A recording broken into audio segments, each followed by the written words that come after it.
Assalamualaikum warahmatullahi wabarakatuh.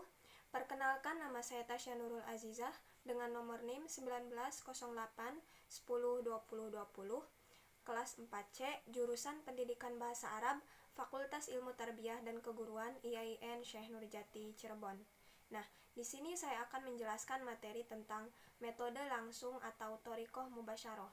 Nah, di mana materi ini terbagi menjadi 5 pembahasan. Yang pertama yaitu ada latar belakang metode langsung, dan yang kedua adalah landasan teori metode langsung atau thoriqoh mubasyarah, dan yang ketiga ada karakteristik metode langsung atau thoriqoh mubasyarah, dan yang keempat ada tujuan metode langsung atau thoriqoh mubasyarah, dan yang terakhir yaitu ada peran guru dan peran siswa dalam metode langsung atau thoriqoh mubasyarah.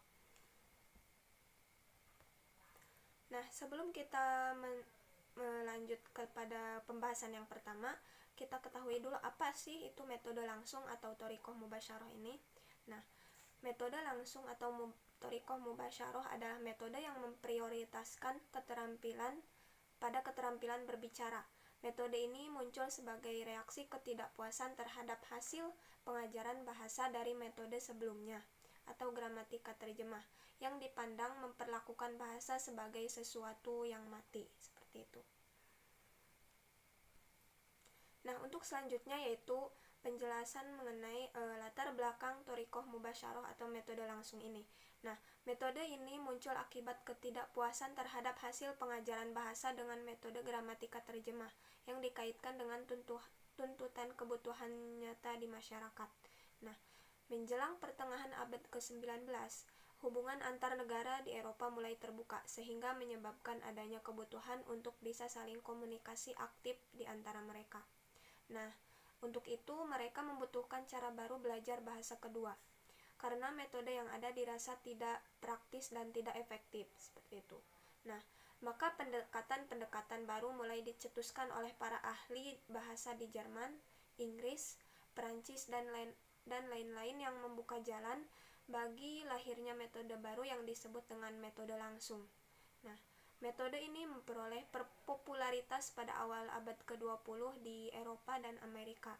Nah, pada waktu yang sama, metode ini juga digunakan untuk pengajaran bahasa Arab, baik di negeri Arab maupun di negeri-negeri Islam di Asia, termasuk di Indonesia, seperti itu.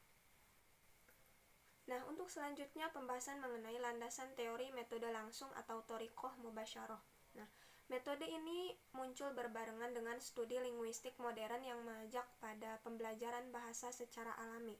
Nah, landasan teori ini bahwa bahasa merupakan perilaku alami atau behavioristik yang pada hakikatnya merupakan kalam, dan tulisan merupakan fenomena kedua.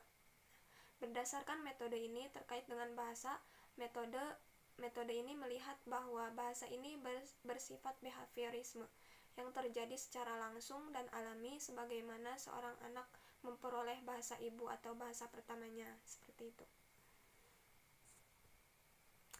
Nah, untuk selanjutnya yaitu pembahasan mengenai karakteristik thoriqoh mubasyarah atau metode langsung. Nah, yang pertama yaitu tujuan utamanya ialah penguasaan bahasa target secara lisan agar pelajar bisa berkomunikasi dalam bahasa target.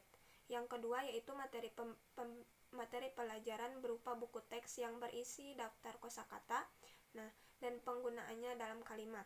Yang ketiga yaitu kaidah-kaidah bahasa diajarkan secara induktif, yaitu berangkat dari contoh-contoh kemudian diambil kesimpulan. Yang keempat, kata-kata konkret diajarkan melalui demonstrasi, peragaan benda langsung dan gambar. Nah, yang kelima yaitu kemampuan komunikasi lisan dilatihkan secara cepat melalui tanya jawab yang terencana dalam pola interaksi yang bervariasi. Yang keenam, kemampuan berbicara dan menyimak kedua-duanya dilatihkan. Yang ketujuh, guru dan siswa sama-sama aktif. Yang kedelapan, ketepatan pelafalan dan tata bahasa ditekankan. Yang kesembilan yaitu bahasa target digunakan sebagai bahasa pengantar secara ketat, dan penggunaan bahasa ibu itu tidak digunakan, seperti itu. Nah, untuk pembahasan yang selanjutnya yaitu tujuan dari metode langsung atau thoriqoh mubasyarah. Nah, tujuan yang mendasar dari thoriqoh mubasyarah ini adalah untuk melahirkan kemampuan berpikir peserta didik terhadap bahasa target yang dipelajari, baik itu dalam skill berbicara, membaca, ataupun menulis, seperti itu. Nah, untuk pembahasan yang terakhir yaitu peran guru dan peran siswa dalam metode langsung atau thoriqoh mubasyarah ini. Nah, di dalam metode langsung atau thoriqoh mubasyarah ini, guru dan siswa sama-sama aktif, tapi guru berperan memberikan stimulus berupa contoh ucapan, peragaan, dan pertanyaan, sedangkan siswa hanya merespon dalam bentuk menirukan, menjawab pertanyaan, memeragakan, dan sebagainya. Nah, sekian yang dapat saya sampaikan, kurang lebihnya mohon maaf. Ditutup wabillahi taufiq wal hidayah. Wassalamualaikum warahmatullahi wabarakatuh.